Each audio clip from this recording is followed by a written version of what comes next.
Olá pessoal, seja muito bem-vindo aqui ao nosso Aprova Concursos. Eu sou o professor Alex Mendes, de Economia e de Atualidades, e na nossa aula de hoje a gente vai falar um pouquinho para você a respeito das questões que têm aí maior prevalência na prova da Agência Brasileira de Inteligência. Então vamos lá, vamos dar uma olhadinha nessas questões. Confere comigo. Bom pessoal, a nossa questão lá, número 1, foi retirada aí da banca CESP-UNB para este nosso ano de 2017. E ela diz assim: o processo de saída do Reino Unido da União Europeia, conhecido em inglês como Brexit, coloca desafios tanto para o governo britânico quanto para os demais países europeus. A esse respeito, julgue certo ou errado o item a seguir.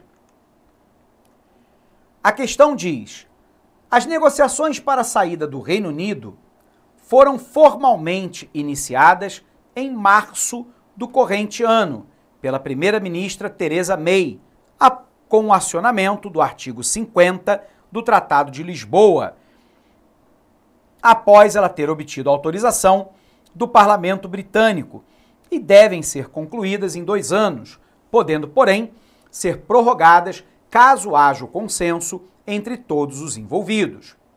Então vamos lá, pessoal. O que a gente precisa saber a respeito dessa questão?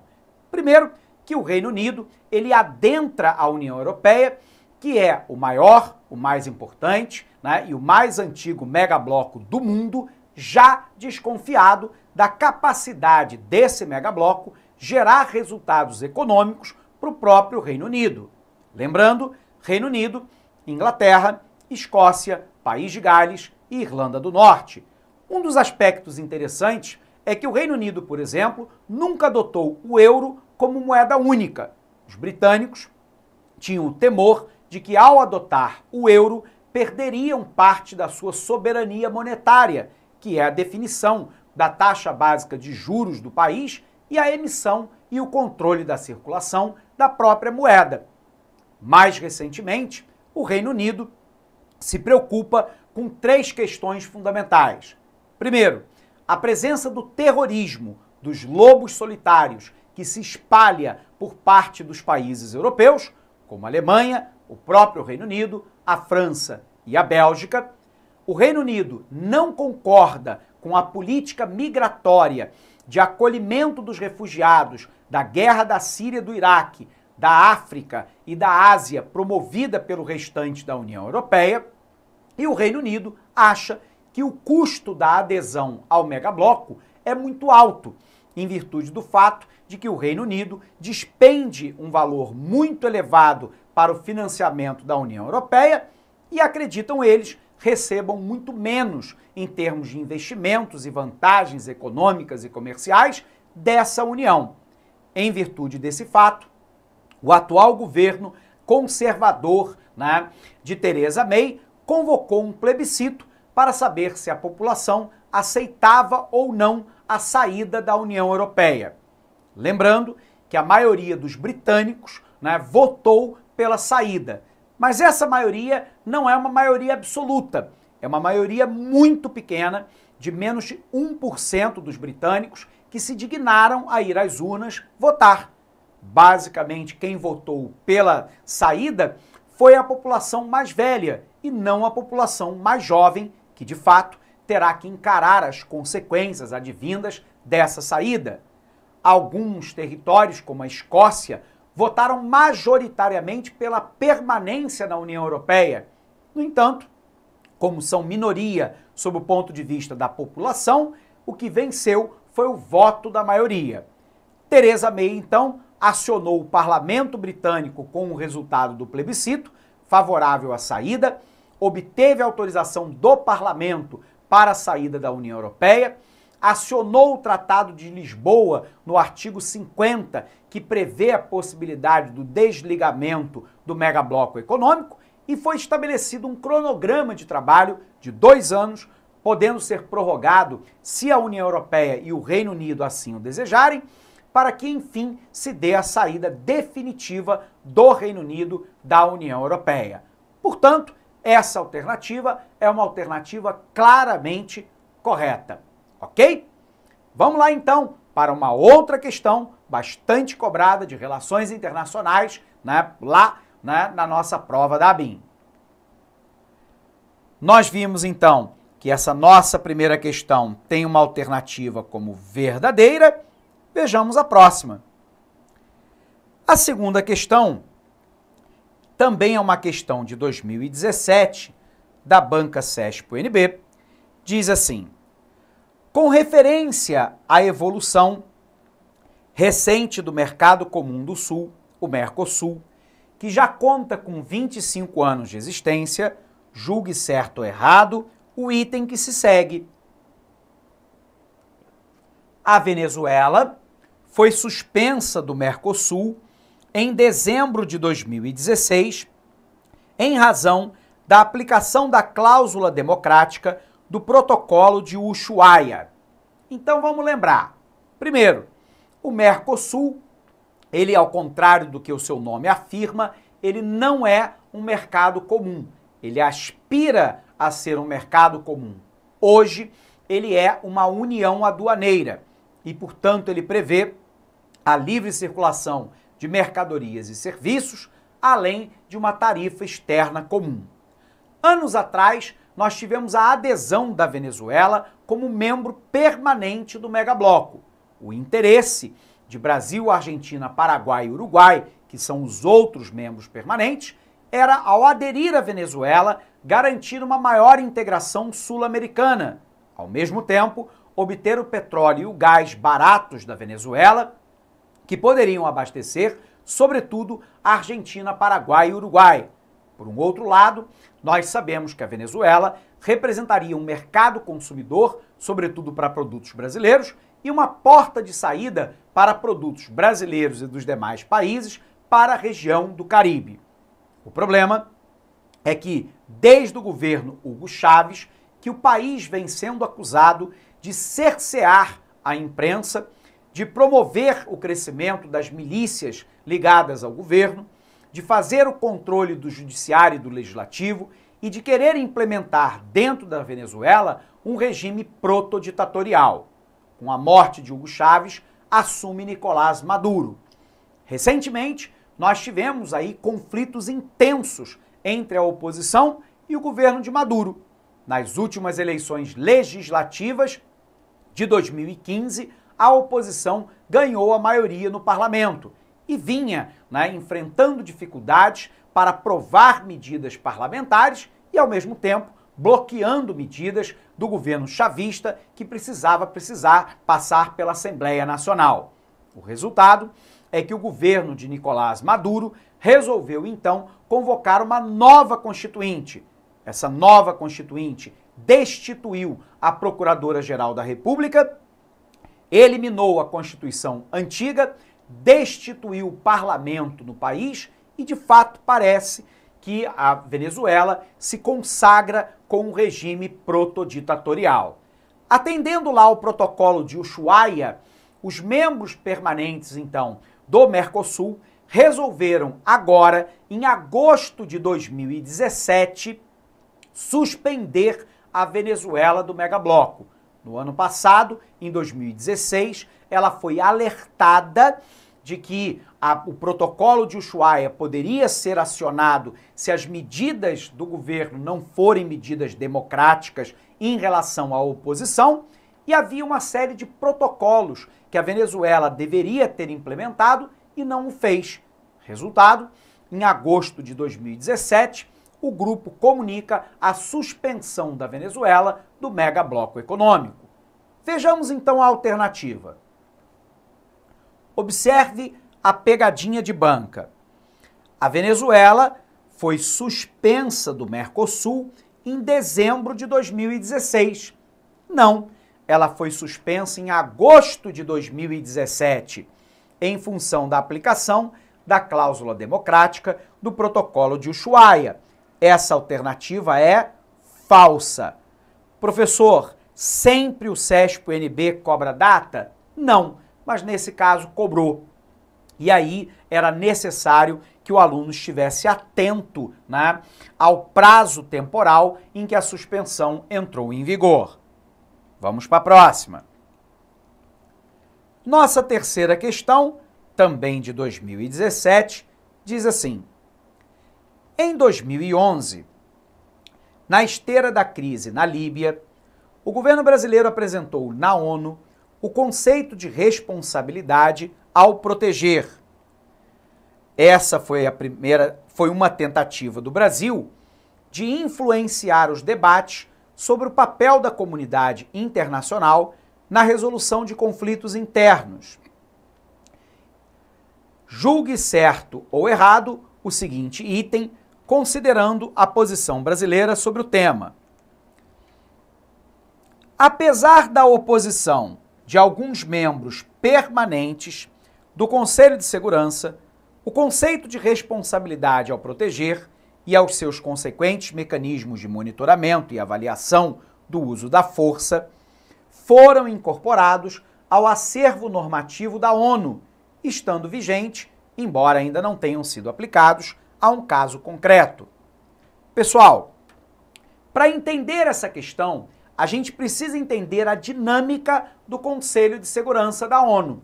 O Conselho de Segurança da ONU é aquele que aplica as sanções que podem ser lá uma reprimenda de ordem política, pode ser uma sanção econômica, como bloqueio de exportação ou importação, e pode ser a intervenção militar, como aconteceu recentemente no Haiti.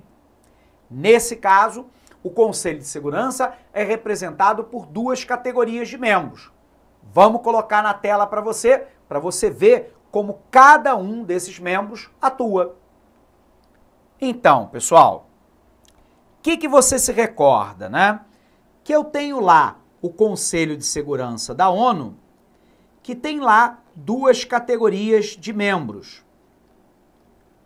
Eu tenho um grupo de membros que nós chamamos de permanentes, que é o reflexo ainda do final da Segunda Guerra Mundial, quando nós vivíamos a bipolaridade, a divisão do mundo em duas grandes esferas de influência, o oeste capitalista liderado pelos Estados Unidos e o leste socialista liderado pela União Soviética. Esses membros se dividem em Estados Unidos, o Reino Unido, a França, que no passado representavam o bloco capitalista. Hoje nós temos a Rússia, cuja cadeira era da União Soviética, e a China, que representavam o bloco socialista. Qual é o ponto importante aqui? É que esses membros têm direito a voto e veto. Portanto, se apenas um dos membros vetar, a ONU inteira não pode agir. Do outro lado, nós temos o grupo de países que nós chamamos de rotativos. Os rotativos são 10 países ao todo. E eles rotacionam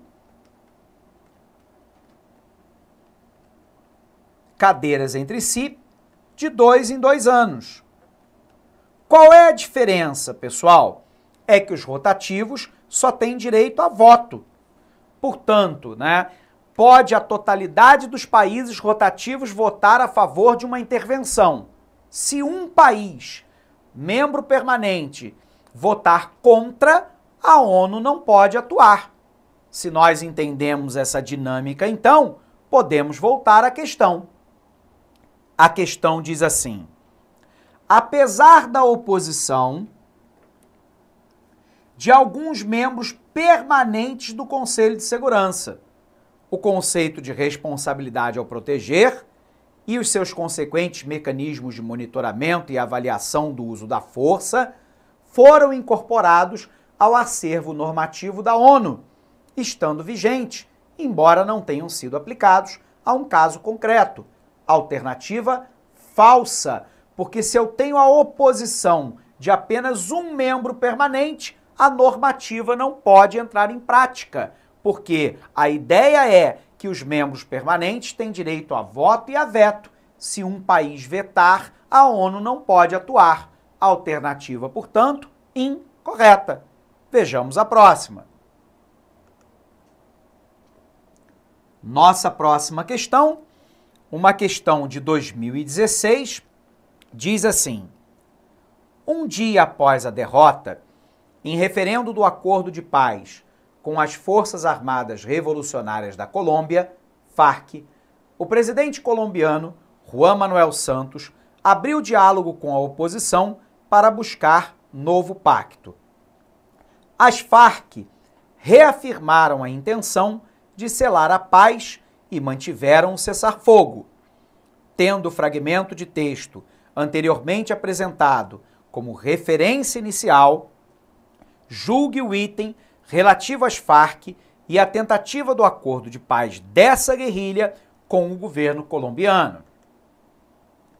Por maioria absoluta de votos, a população colombiana se opôs ao acordo de paz entre governo e FARC. Vamos lembrar, as FARC, Forças Armadas Revolucionárias da Colômbia, é um grupo de tendência marxista-socialista que optou pela luta armada como tentativa de chegada ao poder. A FARC nunca foi forte o suficiente para ganhar a guerra, também nunca foi fraca o suficiente para perdê-la. Resultado, depois de mais de 50 anos de conflito, nós vimos as FARC profundamente envolvidas com a prática do narcotráfico, tanto que Fernandinho Beiramar, importante narcotraficante do Rio de Janeiro, foi preso exatamente num dos acampamentos das FARC dentro da Colômbia pelo exército colombiano. Mas o ponto é que as FARC perderam apoio popular, perderam capacidade de arregimentação de novos membros e a partir dos atentados de 11 de setembro de 2001, os Estados Unidos e a Colômbia celebraram um acordo que envolveu a Operação Colômbia, um financiamento de 2 bilhões de dólares ao ano do exército americano para a Colômbia, venda de armas daquele país para os colombianos reaparelharem as suas tropas e, ao mesmo tempo, analistas militares americanos atuando em solo colombiano. O resultado foi que, pouco a pouco, a estratégia era de deixar a guerrilha acéfala, matando as principais lideranças. Recentemente, as FARC assinaram um acordo de paz com o governo colombiano, que previa a anistia para todos os crimes políticos, penas abrandadas para os crimes comuns em locais de cumprimento de pena a serem definidos pelas FARC e o governo colombiano. Em contrapartida, as FARC entregariam todas as armas, todos os territórios por elas controlados, de alguma forma rejeitaria a luta armada como forma de chegada ao poder, viraria um partido político e nas próximas eleições parlamentares teriam direito a 10 cadeiras no mínimo no parlamento asseguradas. Esse acordo de paz, o presidente Juan Manuel Santos resolveu submeter a aprovação popular num referendo. E aí se deu mal. Na Colômbia, a votação não é obrigatória. No dia da votação chovia muito. E resultado é que por uma maioria relativa muito pequena de eleitores, a população resolveu não concordar com os termos do acordo e não aprovar o acordo de paz, que teve que então ser renegociado com as FARC e aí sim, sem apreciação da população, passar pelo parlamento e entrar em vigor. Portanto, o que está errado nessa questão? Que ele diz que por uma maioria absoluta. Na realidade, não foi por uma maioria absoluta, foi por uma maioria relativa daqueles que compareceram ao dia da eleição. Pegadinha da banca SESC-UNB, de novo. Alternativa incorreta. Veja lá. Por maioria absoluta de votos. O que está errado, professor? Maioria absoluta. A população colombiana se opôs ao acordo de paz entre governo e FARC. Foi por maioria relativa e não absoluta. Outra questão. Alepo, a maior cidade da Síria, tem estado no noticiário internacional como um eixo do carrossel de terror que roda na região, com turcos atacando curdos, tropas sírias e o Estado Islâmico, este atacando os turcos, os curdos e tropas sírias. tropas sírias atacando os turcos, os curdos e o Estado Islâmico, e ninguém se entendendo. Luiz Fernando Veríssimo, né, lá, né, num texto que ele escreveu para o jornal O Globo, né, em setembro de 2016, na nossa página de número 17. Ela diz lá o seguinte: tendo o fragmento de texto apresentado como referência inicial, julgue o item a seguir a respeito do atual conflito na Síria. Mencionado no texto, o Estado Islâmico é um grupo de inspiração religiosa que prega a tolerância e a convivência harmoniosa com as demais religiões. Então vamos lá, vamos analisar essa questão. Primeiro, pessoal, qual é a gênese do grupo Estado Islâmico? O grupo Estado Islâmico vem lá de células isoladas da rede Al-Qaeda após a ocupação dos Estados Unidos no Iraque no ano de 2003. Essas células terroristas radicalizaram ainda mais. O grupo Estado Islâmico é formado por sunitas radicais, que combatem os curdos, os turcos, os sunitas moderados, os xiitas, os alauítas, o governo da Síria e o governo do Iraque. Nós sabemos que o Estado Islâmico é um Estado totalitário. O totalitarismo se manifesta por não admitir a diversidade de opiniões. Portanto, um regime totalitário é aquele que busca abarcar toda a realidade, tendo a sua realidade como a verdade suprema que não pode ser contextualizada, que não pode ser testada, que não pode ser duvidada, sobre pena da pessoa que questiona, né, estar numa condição de infiel e, portanto, merecer a morte. É um grupo intolerante, é um grupo radical, é um grupo totalizante da realidade. E isso se contrapõe àquilo que for afirmado dentro da questão. Portanto, essa alternativa está incorreta. Ok? Bom, pessoal, desejo a todos um grande abraço, bons estudos e até uma próxima oportunidade. Até lá!